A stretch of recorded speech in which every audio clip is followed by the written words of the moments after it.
Welcome to another episode of Strictly Business Unscripted. I'm your host, Keandra Jones. This podcast educates, ignites inspiration, fosters encouragement, and paves the way for growth among small businesses and the overall Oak Cliff community. But first, I'd like to thank our sponsors, Dallas Zoo, Home Care Network, Breakfast Brothers, and Serve Pro. Thank you for your support. Now, let's get into it. Today's episode is titled, The Roofer Who Doesn't Knock, Why Relationships Matter. Our guest this morning is Reese Arrington, a sales powerhouse whose journey began in high school selling Cutco knives. Since then, he sold marketing products, worked farmers markets, and built a career in roofing sales, spending 4 years as the top salesman at Arrington Roofing before becoming its sales manager. With a background in acting, Reese thrives in front of people, leading with structure, accountability, and a passion for delivering top-tier value. Now let's dive in. Okay, welcome, Reese. Thank you so much for being here today. Thank you so much for having me. I'm excited. Are you? I am. Got a lot to talk about.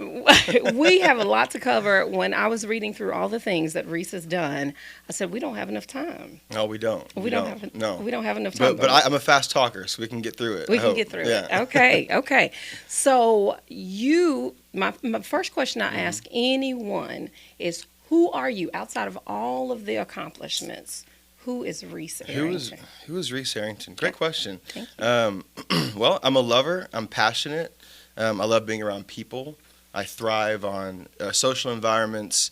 I'm one of 4 boys, so I grew up in a very competitive environment.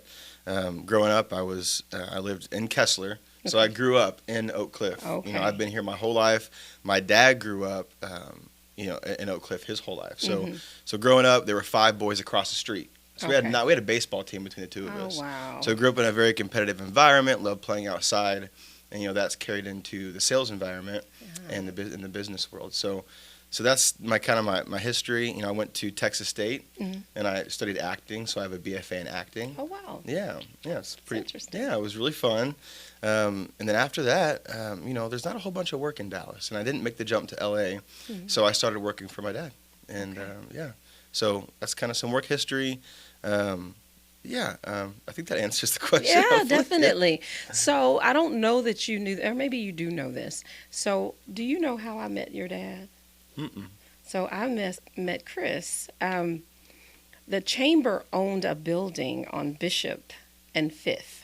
Okay. So, and it had a flat roof. And I met your dad when I was probably more frustrated than I had ever been in my whole life, because I did not realize, I didn't know anything about flat roofs and how it can accumulate all of the, well, in our case, inches and inches of just water, rain over time, and how much damage can be caused. And so when I met him, he, aside from dealing with all of my emotional whatever, because when we purchased the building, there was a lot of deferred maintenance, and that was a part of it. Is that roof had unfortunately had just seen better days, I'll put it that way. And so he came with lots of love and education about roofs. So we're going to get into some of that education here in just a little bit. Okay. But those were the circumstances that I met your dad, and also I later on learned that he was a musician, and so we'll talk about that too. He's a lead singer of a band. Yeah, I know. He's a fun guy. I tell you, he's a fun guy. Very fun guy. Very fun guy. Yeah. Okay, so talk to me, Reese, if you would, about hobbies, and I'm going to tell you why those are so important. Okay. I've spent a lot of time personally being in leadership, executive leadership, and all the things. And when you are, as you know, you take on all of the burdens of the business, but then sometimes we forget about the work-life balance. And I think that's super important. So I know that you're a trained actor and all the things, but what are hobbies for you? What does that look like? Yeah, I got lots of hobbies. Okay. So as far as work-life balance goes, I think it's the day starts the night before, So I like to get into the office early. We have 8 a.m. meetings with the team, and that gives me time, to get off of work in a reasonable hour to go play basketball. I love shooting hoops before I lift, and then I'll do some weight training, and I love to cook. That's Really? one of my, I don't know if I put that in the bio, but I love to cook. So I have a buddy, and he's in Oak Cliff as well, and we love doing barbecue stuff, So Really? yeah, a lot of Saturdays we'll just cook for friends. I mean, New Year's Eve, we probably started at 3 p.m. and just cooked food for all of our friends.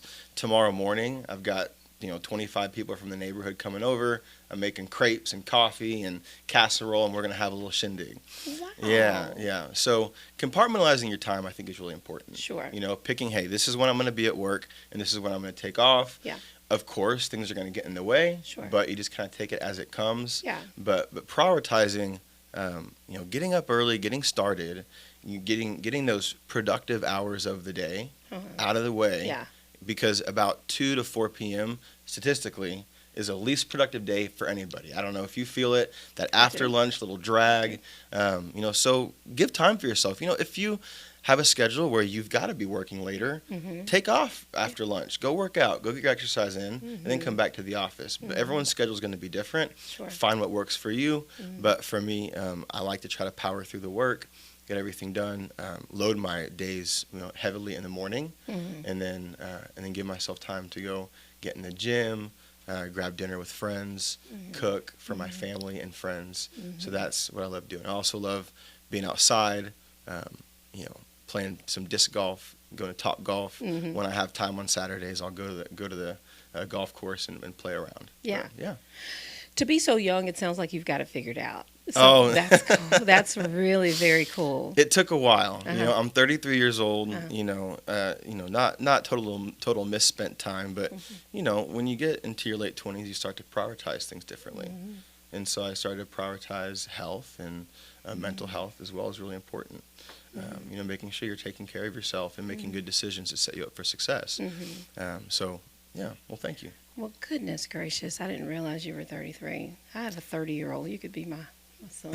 Yeah, no. Oh, God. Yeah, a lot of people don't think I'm 33. I've been on some dates, and they're like, am I older than you? I'm like, you're 26, honey. No, you're not older than me. Well, that's a wonderful compliment. You've got it figured out. I will take it. I will take it. Yeah. So talk to me about, Reese, what role do you play in your family business? I think we mentioned it. And how did you get involved? And talk to me about what it's like working with your family. Yeah, wow. So some history. This is some personal stuff, right? But my mom passed away in 2022. Okay. And she was a huge part of the business. She was my dad's rock. I mean, she was a sounding board for all of his crazy ideas. She'd reel him back in. So around that time, I'd moved back from Austin not too long before that. And I moved back into the house to kind of be with my dad. Yeah. And so we see each other all the time, right? So that can be difficult. But for me, I'm the sales manager, and I do handle some marketing stuff. I've got my brother, he has a production company, and they're trying to get into some more marketing aspects, and they're coming in to help us out as well. Okay. So we are really built out as a family business right now. So since my mom's not in the business anymore, I do have to kind of be that, not only accountability factor, but sounding board for my dad. My mom was really good about poking holes in ideas, and sometimes you have to explain the risks to somebody, and then once you can kind of paint out, hey, here's the risk and possibility A, B, C, then my dad can go, okay, I'll take that benefit associated with that risk, and we can move forward. So that's a lot of the role I play. Then also, the business started out as a lone wolf. My dad started this in '83 as a property company, then soon transferred into a roofing company in the late '80s, early '90s, and since then, for probably 15 years, it was a lot of him building up just the business, just his own book of business. Sure. And then he got salesmen to come in, and they started to help out, and the business grew, and then it's kind of stayed at just this really small mom and pop shop for a long time. It wasn't until about 2015 that we really started to experience some more growth. And so now we're at the point where we are an organization, right? We're not corporate. We don't want to have a corporate feel. Yeah. We're still a family business. Right. We're an organization. Right. And with an organization, you have to have systems. That's right. And so me coming in as a sales manager, I've realized that we've had more or less kind of a fragmented way of doing business with the sales team. All of our sales guys are really great guys. They're awesome. But we want someone to have the same experience working with Brooks, with Randy, with Ken, with Dave. We want to have a similar experience. That's right. And that requires systems. That requires, having, sales media per se. And so that's really what I'm coming in. I'm trying to establish these good systems, these good processes to deliver exceptional service on time, every time. Yeah. Oh, that's amazing. I think that that's something that more businesses should strive to do, is having that consistency, no matter what part of the organization you're talking to, whether it be you or someone else. Having that same experience is huge. Yeah. So what have been some of your challenges in systematizing things, and how are you able to overcome some of that? Well, the old saying, it's hard to teach an old dog new tricks, and when you have a team that is accustomed to doing something a certain way, it takes a lot of repetition, a lot of reminders over and over and over. And so you've got to pick what is really important, what's the most pressing issue at the moment, and reinforce that constantly. If you try to overload people with too much, then you don't even have the bandwidth to keep up with it. Sure. So you have to be sure, okay, what are the few things we're going to implement now? What's going to be a future implementation? Let's get in the habit, get the guys in the habit, and move forward. But really, when you want to change a culture, you've got to be patient. You really got to be patient. It's not going to happen overnight, but we're seeing progress. And so luckily, all the guys we have are being very receptive to some of the changes we're making. But yeah, we got to be gracious and give people time to get on board. Yeah. Patience is just not my strong suit.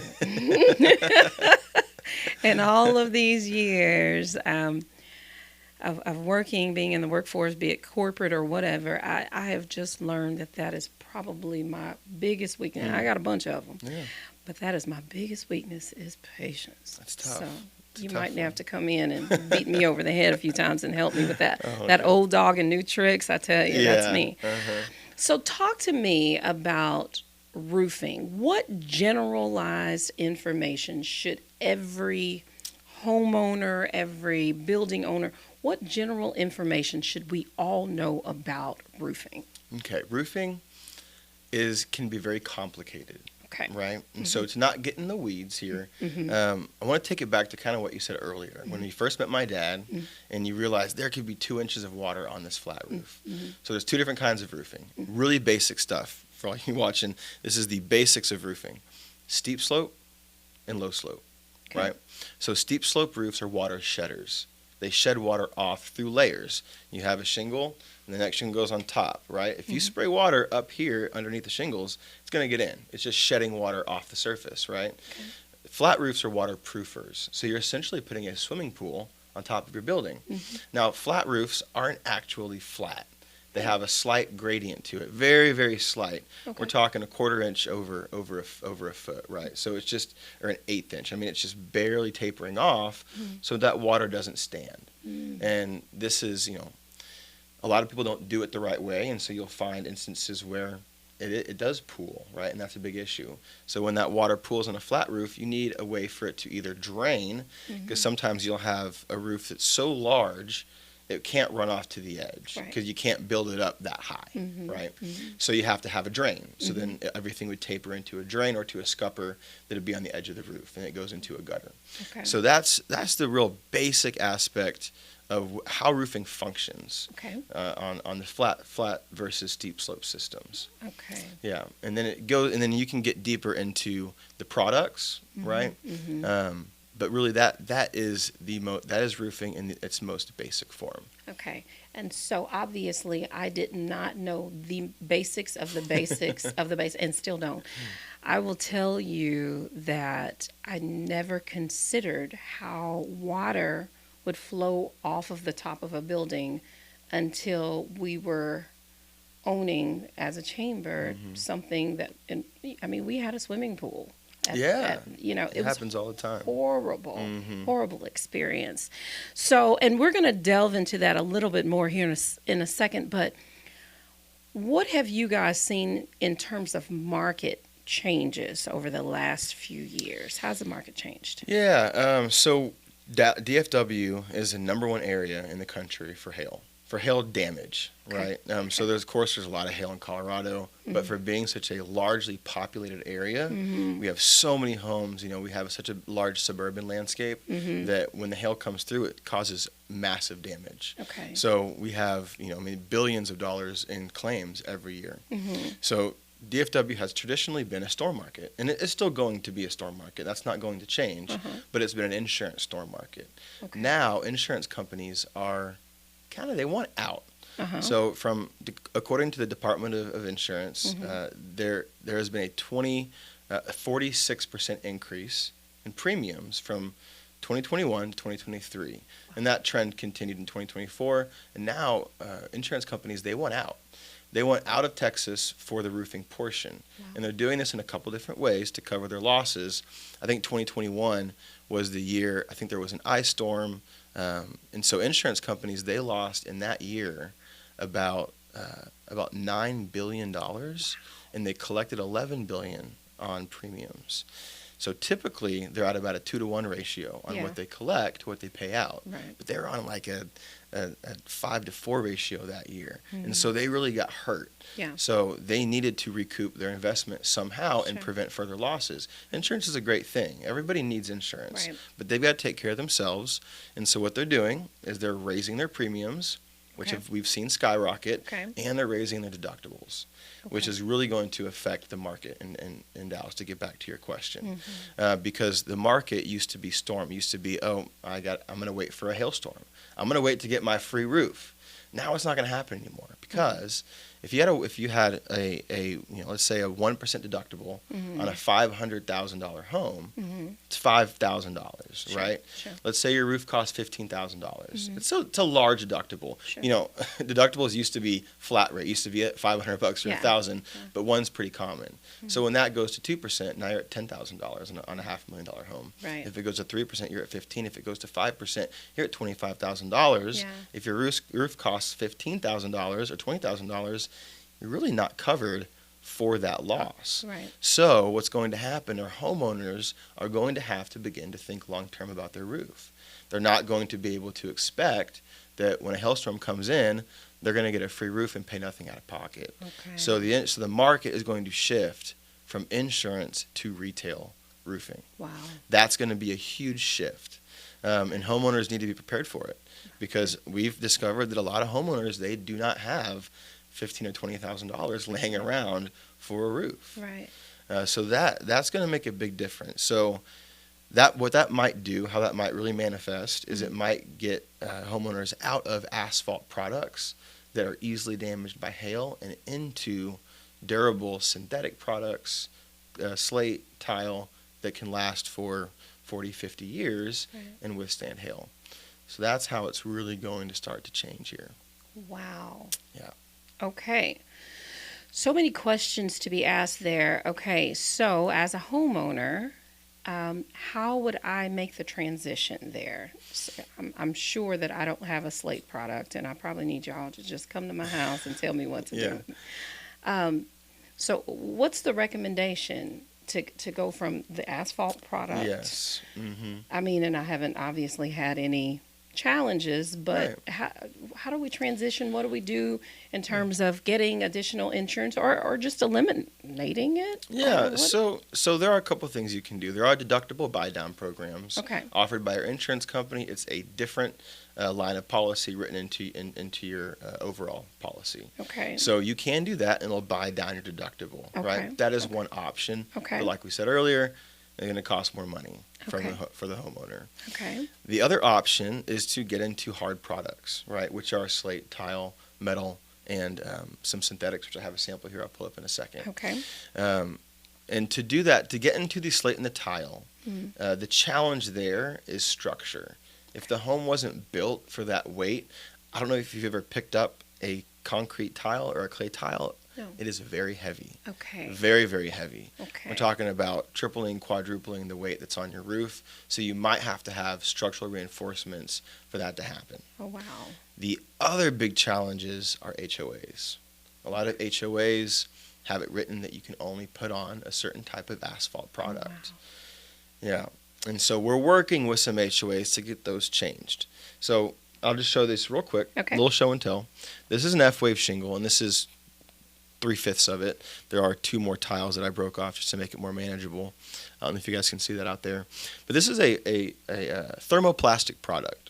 So it is good for the environment in the sense that you can melt this down and recycle it 7 times. Okay. You think plastic and you think, oh no, it's plastic, that's bad for the environment. But this is a thermoplastic, so it can be recycled and reused. Okay. Asphalt shingles go straight to the landfill, right? Okay. So this is going to be more environmentally friendly than your asphalt shingle. It has a 5-year hail warranty by the manufacturer, which is unheard of, and the lifetime warranty on it from the manufacturer is 50 years. Okay. So this is a newer shingle.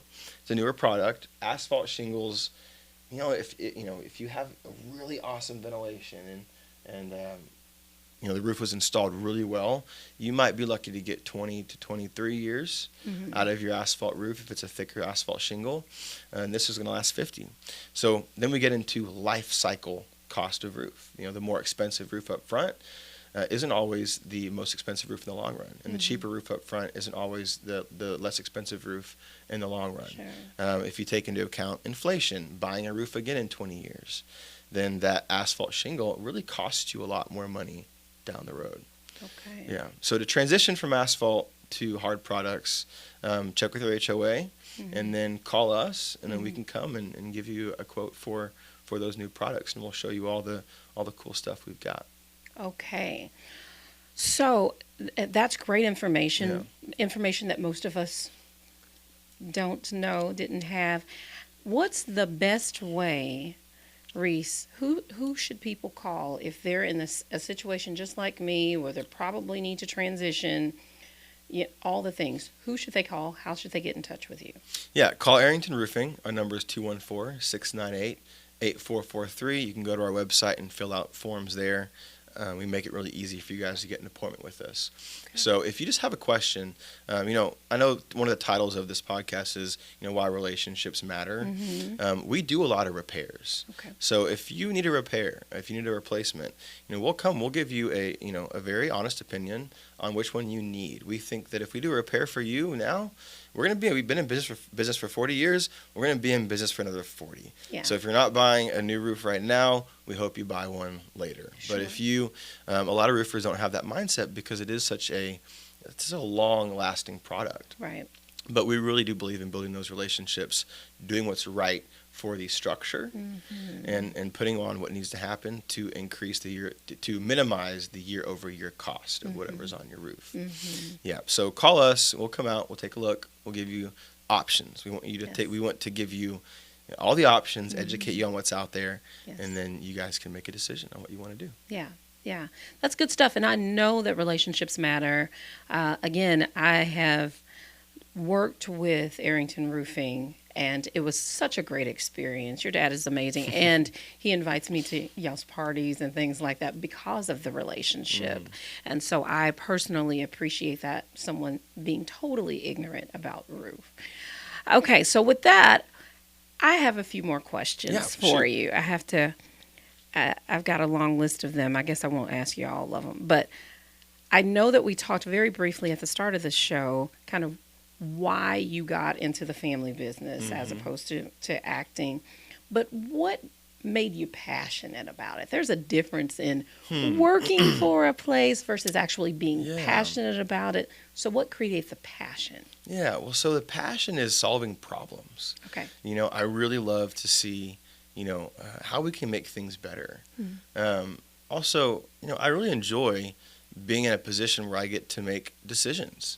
A while ago, I took a aptitude test, and it kind of said, "Hey, Reese, you're good at really analyzing and figuring things out, but sometimes you can get paralysis of the analysis. So you're going to be really, really well suited in a smaller business near the person making all the decisions, the final decisions. Now I get to make a lot of decisions, just in my department and for the sales team that I'll go bounce ideas off with my dad. Yeah. But that's really what makes it fun for me, is going, hey, how can I be creative? How can I find a solution for this problem? And then working to implement it. And then also what really makes me passionate is I've got a passion for my sales team. Like they're just awesome guys, and I really want them to be the best versions of themselves. And so there's a coaching aspect to this. And some of the guys are older than me, and I'm going through my own personal development as I'm trying to help develop these guys into the best versions of themselves. Right. But doing that at the same time is really fun. I get to learn things about my own life, and I get to share it with them and build them up. Yeah. So at the end of the day, one of our mission statements is, creating solutions for the benefit of all. Right? For the benefit of everybody. Yeah. Whether it's a client, whether it's a sales team, whether it's me, whether it's a top line of the roofing business. It's all going to benefit everybody. There shouldn't be one winner. Yeah. When you're making a deal, if you're trying just to win and have somebody else lose, I would say that's not really good for long-lasting relationships. That's right. Agreed. Right? So we want everyone to win.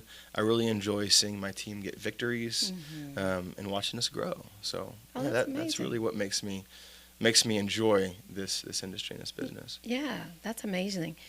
Okay, so now when I first met you, I believe you were wearing a Batman costume for Halloween, which happens to be my favorite holiday. So I got to see you soar in, and I got to see the actor in you first. Yeah.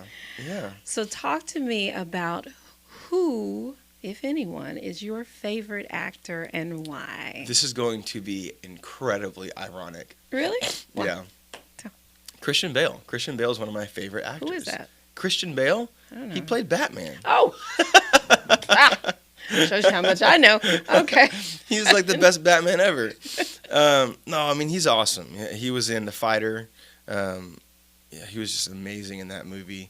I think he really did great things with Batman. He's just done The Machinist. He's done so many transformative roles in his career. Jason Bateman and American Psycho. He is just awesome. And he just has like a lot of nuance. So I really enjoy watching him. If you haven't seen The Fighter, Fighter's a good one. 2 Academy Award winners in that movie. Okay. So of all the greats, in terms of thespians, I love that word, thespians. Of all the greats, the actors, who is the one, if you've got one opportunity to meet one of the greats, who do you want to meet the most and why? Oh, man. I would probably say, Leo would be pretty great to meet. Robert De Niro. That'd be pretty awesome. Yeah, and Christian Bale. Christian Bale would be a good one to meet. Yeah. Okay. Yeah, Marlon Brando. I don't know who that is. I think he might have been passed away at this point. Okay. He was an old dude. Okay. Yeah, he was a old guy. He really kind of introduced the method acting into the film industry and stuff like that. So, yeah, he's got a rich history in old time Hollywood. Okay. Yeah. Okay. So, as an actor, what kinds of roles have you had in the past, and what kind of role would you like to secure within the near future? Yeah. So, I've done lots of short films, a lot of drama. Really? A lot of drama. Okay. Yeah, and I really do enjoy that. I like the escape part of acting. Getting to have permission to express yourself in all these ways we don't get to in everyday life. Yeah, that's right. An actor lives multiple lives. Yeah. Right. Not like split personality. Right. Schizophrenia. Right. But they get to experience different things from different perspectives, which is really beautiful. So I think that what I'm working on right now is another drama movie. We're in the middle of filming. It's my first lead in a feature film. So it's still very indie. But I'm having a great time doing it. We're probably going to pick back up shooting here in the next month or two. Okay. And then moving forward, I'd really love to play like, a boxer or like a fighter or something. I think that'd be pretty cool. Oh, that's cool. Yeah. Or like, maybe one day if I get swole enough, I could play like Wolverine in like 10 years or so. Oh, that would be really cool. Do you know Derek James? He's one of our chamber members. Really? And he is the Boxing. Y'all got to help me. Is it a boxing? It's not wrestling. It's boxing. MMA? No, it's No? not them. Who's Errol Spence? Errol Spence? Yeah, he's I from don't the know. now. I'm Okay. not really big on. They all fight. Like, I don't Okay. know. Maybe we'll talk about it. I don't know who all these people are, Yeah, but yeah. they beat people up Yeah, oh yeah. professionally Uh-huh. for money, Mhm, and they're yeah. on TV. So I don't know what ring they're in, so whatever. Anyway, I'll do an introduction at one of these times. Absolutely, I'd love to. Yeah. So, with all the things that you do in terms of roofing, in terms of acting, how do you balance all those things? Well, I wish I was better at that all the time. Mm-hmm. I think that, sometimes it's seasonal. Things come up when they come up. Mm-hmm. Shooting this movie came up at not the best time. I had to take off work, to shoot that for a couple weeks. But you just kind of got to roll with the punches. And, we have such like a guilt when we're not at work, especially Yeah. for people who want to be at work and Yes. feel like we have this innate need to constantly be moving around. Yes. So I think, learning how to let go, kind of detach. None of the things that we have in this world we get to take with us. Not That's the right. business, not the money, not the cars, not the homes. That's right. None of it comes with us when we leave this life. And so keeping it in perspective that I've been really reminding myself when I get worked up emotionally about something Yeah. to detach. Yeah. Hey, let me remember that all this is temporary. Yeah, that's right. All this is temporary. That's right. That there's one reason why we're here. That's right. And to focus on that. And we need to love people, love God, love others. That's That's right. really what it comes down to. And if we can do that well, then we will have a life well lived. Oh, I love So, that. Yeah. Just great perspective from such a young guy. I love that. Do you find that there are any parallels between acting and being a sales manager in your family's business? 100%. Yes. Acting, I think salespeople should view sales as more of an acting job. Okay. Don't want to be inauthentic. You don't That's want to right. be robotic, That's right. but we want to be automatic. That's right. Right. Right. So in any time whenever I'm practicing a role, you get your lines down. Yeah. You know what your actions are. You know what your intentions are. You know what your wants are. Your main objectives for the scene. You do substitutions for who this person might be in your real life, or you do all this work, right? All this work, and once that camera starts rolling, you let all the work go, and you just enter in, and you live in the moment, and you react. So all that work you've done is still there. It's Yeah. still there in the back of your mind. Yeah. You're just not focusing on it anymore. But the work has to be done very well in order for you to be able to live in that moment and field questions and feel like very few questions are going to catch you off guard. Yeah. So it is very similar. I think you have to prepare. You got to know, you got to know your products, which is your memorization, which is your lines. You've got to know the sales structure. Here, we are here. Salespeople, people have problems with salespeople, and nobody likes to be sold. Right. Right? But we That's believe that we have a product that's going to help people. That's right. And we need to help people get there. Yeah. Right? We need Yeah. to help them get there. And there is psychology, there is emotion that comes into play. And if we can help them make a decision and to make a good decision, then we want to be able to do that. And there are certain things that can sabotage that process and certain things that can cultivate that process. And so you have to know the right things to say to make someone feel comfortable, Yeah. to encourage them to think for themselves, to Yeah. draw their own conclusions, That's right. and make the best decision for themselves. Oh, I love that. I love that. Okay, so have you, Reese, imagined yourself on a stage receiving an Academy Award? Oh my gosh, it sounds.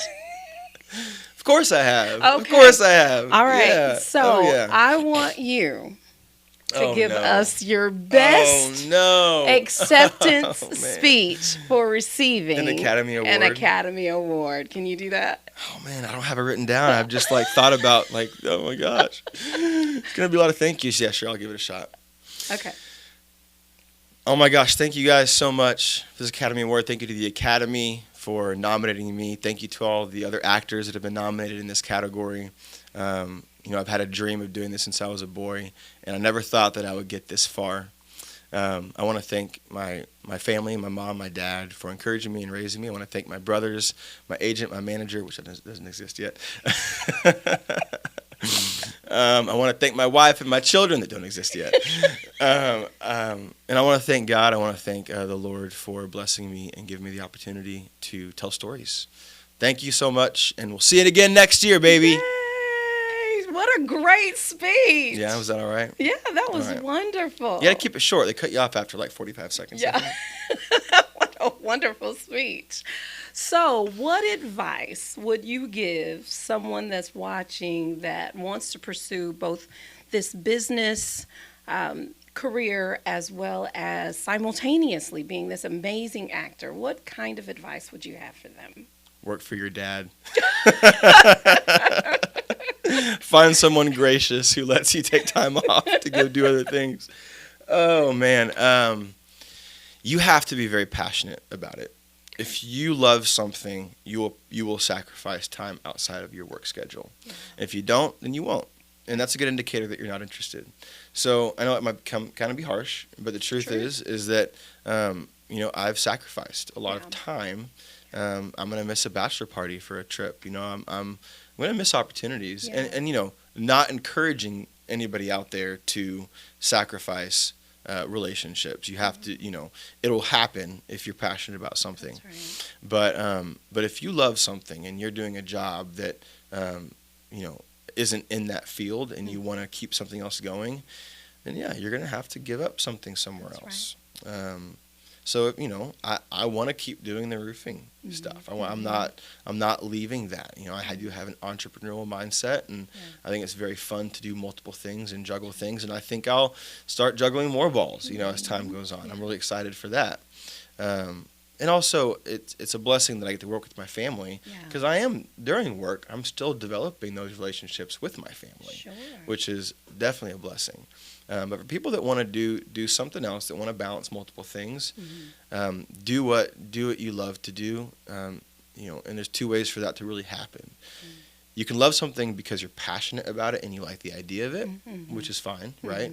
But in that instance, you might not be very good at it, and so it might be hard to get better. Sometimes it does line up, and what you're passionate about, you're also good at, and you'll be very successful very quickly. Sure. The other thing is you can learn to love something by getting very good at it. Right? So if you you might start something out, whether it's something silly like, pottery or knitting or something, and you're like, man, this is frustrating, or shooting a basketball, whatever it be, and you're missing all these shots. When the shots start going in and your knitting gets tighter and your clay starts breaking, it starts to be a lot more fun.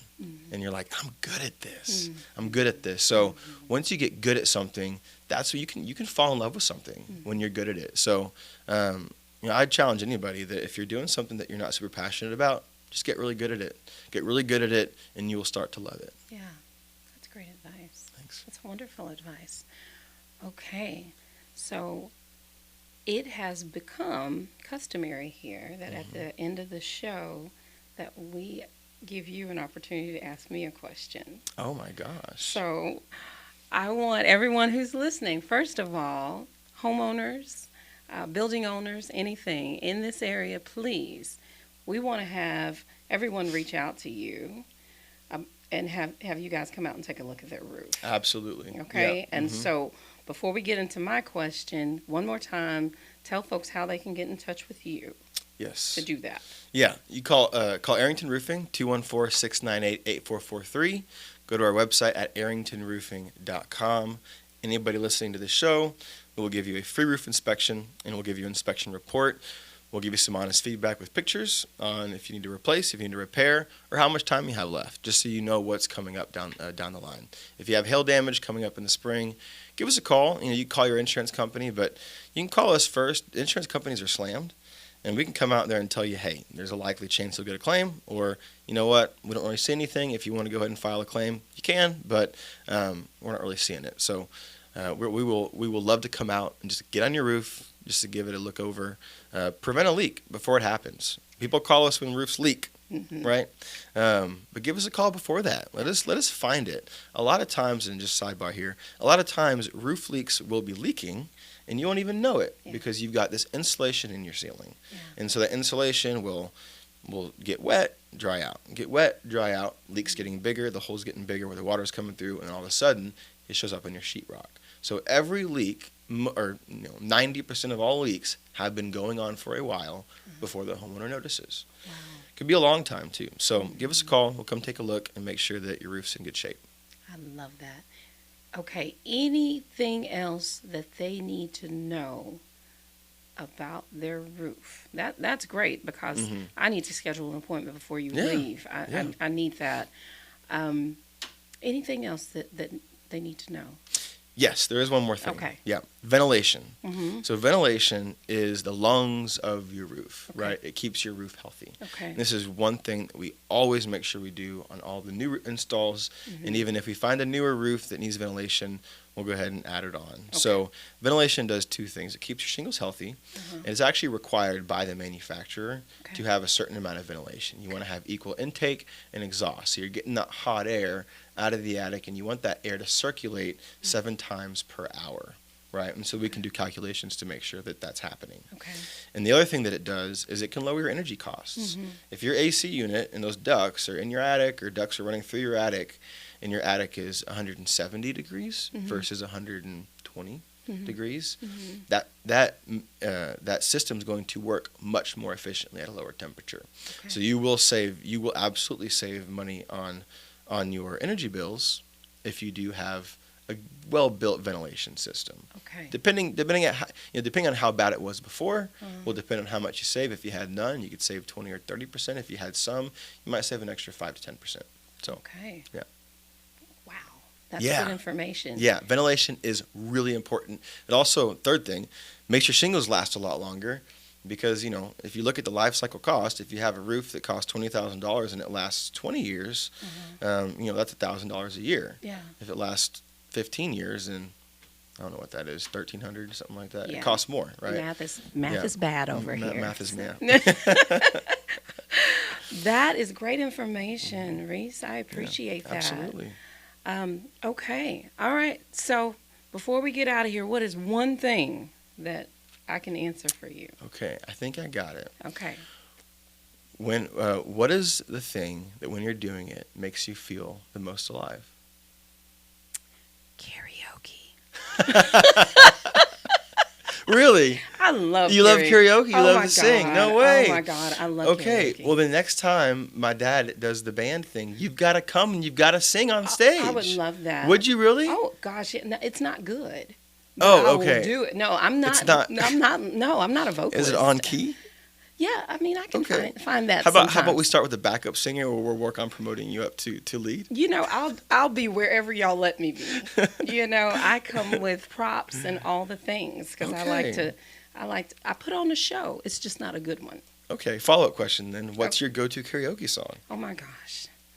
Oh man. I pretend sometimes I'm Beyonce. Okay. All right. I guess the latest one is, probably Beyonce's Ego. Got a big ego. Oh, yeah. Yeah. It's not good. It's not good, but it's entertaining. I cannot wait to hear this. This is going to be awesome. Yeah. Oh, I would love to perform. Is that song, kid appropriate? I'm not quite sure. I haven't heard it in a while. Kids come to the crawfish boil and the barbecue. Okay, well, let me make some adjustments. Okay. Let me adjust. Which, by the way, we do have a barbecue coming up in the summer or early summer. So if you guys want to be on a list, email Reese at Arrington Roofing. I'll put you on an email list. We send out a newsletter and party invites. Really, one newsletter a month and party invites. And newsletters include stuff that what I've talked about today. Yeah. Oh, I love it. I love getting the invitations, too. I love it. Well, thank you so much for being here Thank you so much for having me. I had a great time. Yeah, we love having you. I'm your host, Keandra Jones. And again, thank you for watching another episode of Strictly Business Unscripted. We'll see you next time.